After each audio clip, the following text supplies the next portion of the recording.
Բարի երեկո ժողովուրդ ջան, հերթական անգամ ուզում եմ մեր ուրախությունը արտահայտենք բոլորս մեկս մյուսիս համար, որ այսքան մեր շարքերը օր-օրի ժամ-առ-ժամ համալրվում են։ Ամենամեծ թյուրիմացություններից մեկը այն է, որ տպավորություն կա, որ մենք հավաքվել ենք կոնկրետ անձի պարոն Սամվել Կարապետյանի համար։ Իհարկե հավաքվել ենք պարոն Սամվել Կարապետյանի համար արդարություն պահանջելու, բայց որպես այդ թյուրիմացությունը մենք հերքենք, տեսեք, ինքը հավաքական կերպար է, անարդարության, այսինքն որպես անարդար կալանավորված հավաքական կերպար, եւ մենք բոլորս պետք է գիտակցենք, որ սա անթույլատրելի է,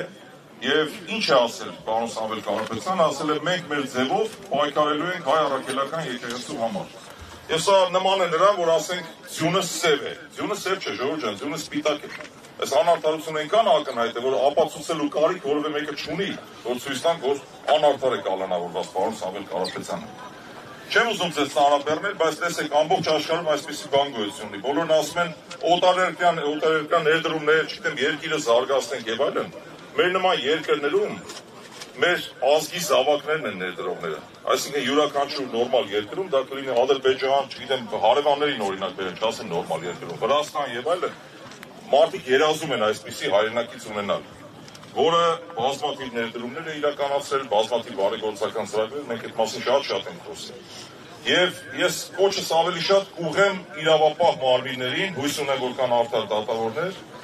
հարգելի ընկերներ, հարգելի հայրենակիցներ, սա անթույլատրելի է։ Ես կոչ եմ անում նաև բիզնեսմեններին, բոլոր գործարարներին Հայաստանի Հանրապետության։ Եթե որևէ մեկին թվում է,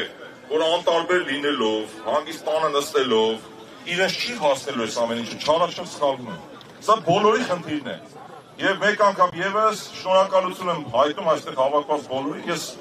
ինքս ճիշտ է մեր ձեւ շարժման անդամ որպես նախ եւ առաջ ինձ համարում եմ ժողովրդի մի մասնիկ, որպես քաղաքացի, եկել եմ արդարություն պահանջելու։ Եվ կոչ եմ անում, հարգելի դատարան, ուշքի եկեք։ Ազատություն! Ազատություն!